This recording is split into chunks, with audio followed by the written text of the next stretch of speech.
นเมืองปากเซ่ยามมาขึ้นเนาะอันนั้นคือโฮเทล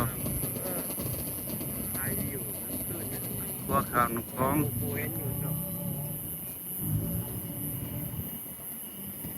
ใส่ผู้สลามันแมนพระผู้สลาซึ่งซุ่มเห็น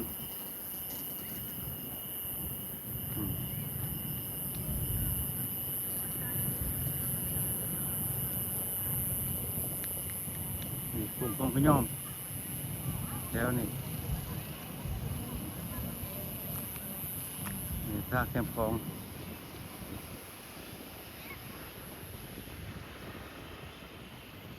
นะครับจะยางไปหาบนต่อกันขึ้นที่ต่ำแบบวัดเป็นผู้สลาวเหรออันนี้คือเมืองเก่าต่างๆนะเป็นแสงไฟอย่างเมืองเก่าตามลำคลองไปอาหารเบียร์ฮาริเกนเนาะเบียร์ฮาริเกนแล้วก็อาหารกินดื่มแคมป์คลองยามมื้อคืนที่ปากเซ่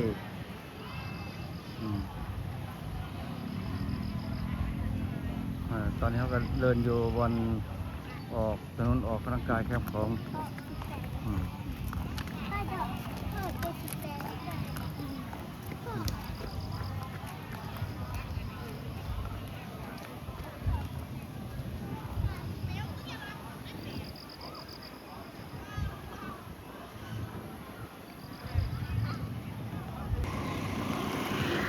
ตลาดครับตลาดกลางคืนแคมป์ของเมืองปากเซ่แกงจำซักเขาถ่ายเอาบรรยากาศให้เบิ่งยามมื้อคืนเนาะฟังทางนั้นเป็นเมืองเก่าฟังเล่าคือกันเนาะตามลำคลองไปมันฟังเล่าอันนี้คือถนนทางคนออกกำลังกายย่ำสอบมาแรงว่าเฮ็ดเรียบร้อยแล้วแล้วก็ทางด่านดุมก็เป็นบอนอาหารตามสั่งอันนี้เขาอยู่ทางด่านดังของหาดกลางคืนเนาะกินมาปากเซ่อาหารตามสั่งแต่ว่าทางเบื้องหลังแคมป์ของเดี๋ยวเขาจะพาไปข้างหน้าทุกคนได้ไปเห็นน้ำกันว่าเป็นยังไงเนาะติดตามเด้อติดตามน้ำกันเบื้องน้ำกันว่าเป็นยังไงไรแอคชั่นโอเคsay hi say hi say hi ได้ไหมgood good ก็จากที่เด่นเนาะเพื่อน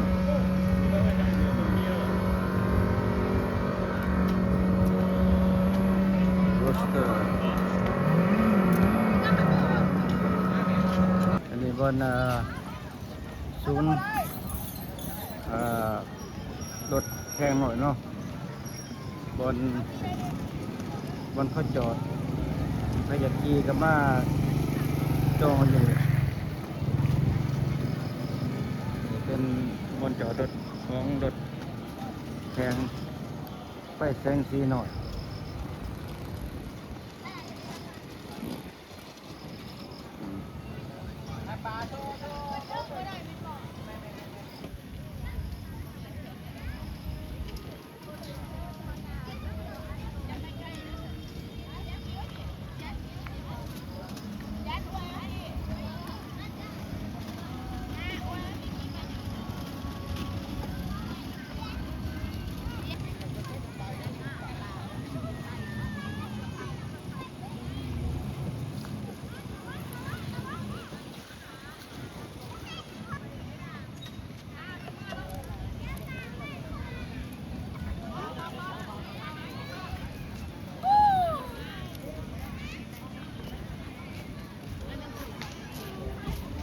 อนนี้เซา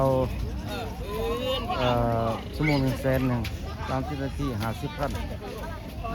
ไปเซาเซากี่ไร50,000 30นาที100,000 1ชั่วโมงคือว่าเป็นหน่อยมันเป็นหน่อยก็แบบมักดีอันนี้เป็นอาหาร ขายเครื่องเลย อาหารกลางคืนเนาะคาเฟ่อาหารกลางคืนที่ปากเซ่มาติดตามกันว่าจะมีอย่างเนาะอยู่ในนี่เดี๋ยวเบิ้งน้ำกัน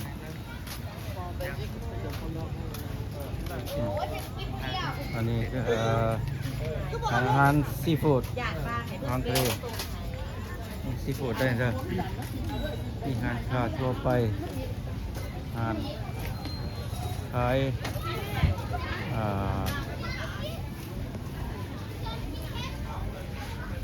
หารขายหนังโคนเนาะอันนี้คือปลากระเต่า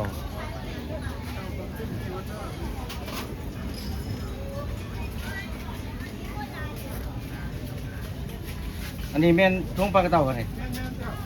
ทงเท่าไหร่นี่60,000เนาะปลาเค็มเด้ฟอง80,000มีไข่บ่ปลาไข่เนาะเราไปกันเด้อ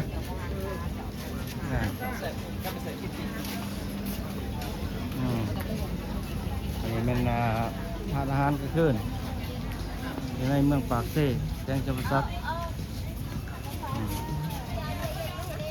วันนี้หลายคนท่องเที่ยวอยู่ในนี่ ลาดแก้วด้วยแยกเลยลาดเลยเด็กพันเช้า ท่องเที่ยวคน เดี๋ย น้ ว อย เดี๋ อั ย น ว นี้ ขัน คือ ใน ห่าน ฟองนึงเดี๋ยวเล่า อันนี้ปิ้งเอ็นเนาะ ตัวเงาเลยเลือกของขันเตียนใจจะขวามาให้เลย ยังรอไปก่อนยังมาหากิน บ่เบิ่งไทยเบิ่งอยู่หุ่นตั้งหม้อหันกับอยู่ มันก็ตามมาแล้วเว้ยอันนี้แม่นอาหารอย่างนี้พวกลูกซีนพวกกันนะเนาะลูกซีนเรื่องใส่กรอกตีนไก่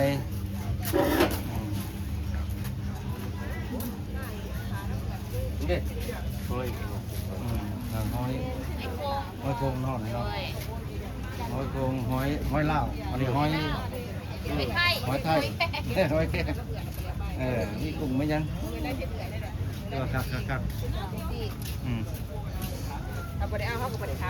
อันนี้เป็นส่วนทายซีฟู้ดหน่อยเนาะ ไปเบิ่งเรื่องฮะไปดูไปเลยยังไงจังไรสิ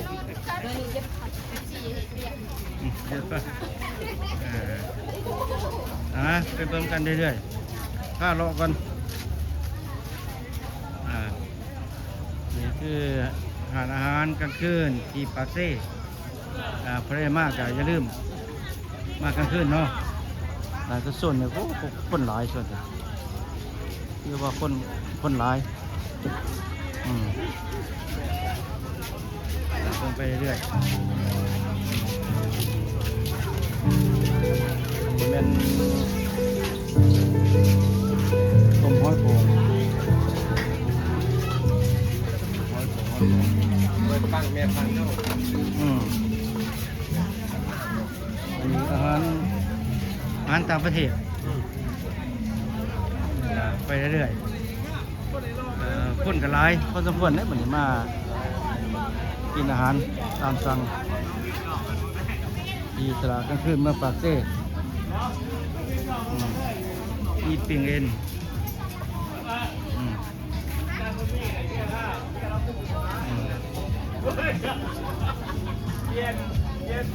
อาหารซูชิ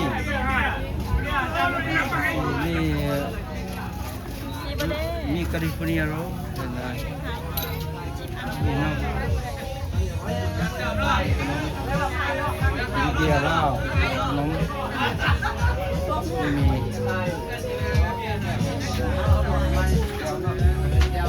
อันนี้ได้ขายเท่าไหร่ ไอ้บางผู้คนเนาะเขาจะมานั่งกินโอ้คนหลายคนหลายคือว่าหลายมันจะไปขึ้นวันเสาร์วันที่1818เด้อไปเลยมาทางเมืองประเทศก็อย่าลืมมาตลาดกลางคืนมีครบอาหารตามสั่งมากลางคืน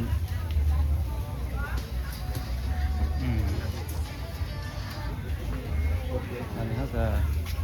ขอโทษทางแล้วเนาะวันปิดจังโมงเนาะ11 โมงกลางคืนโอ้มาได้เด้อ11 โมงกลางคืนปิดเปิดโมง8 โมงอ่ะเปิดช่วงบ่ายช่วงแรก โอ้ช่วงแรกโมง3 โมงเนาะเพิ่นว่าเปิดโมง3 โมงปิด11 โมงกลางคืนนี่มาได้ไปมาก็อย่าลืมมาเลาะตลาดกลางคืนเมืองปากเซ่เนาะอาหารตามสั่งหลายบรรยากาศเขาจะมาถ่ายคนกินคนกินคนยังพระเจ้ามากินยังมาเพื่อนโอ้หลายคือว่าหลายต้องควรเพราะอากาศดีอากาศเย็นยังมาเพื่อนเนาะ กินแล้วโกงทุกคนครับ ชุดบางทำชุด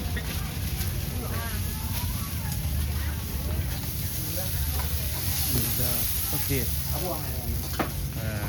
ปีก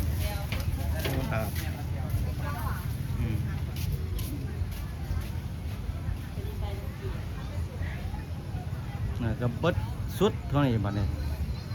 มาเป็นห่านแคมป์ของแต่ว่าประมาณนี้สุด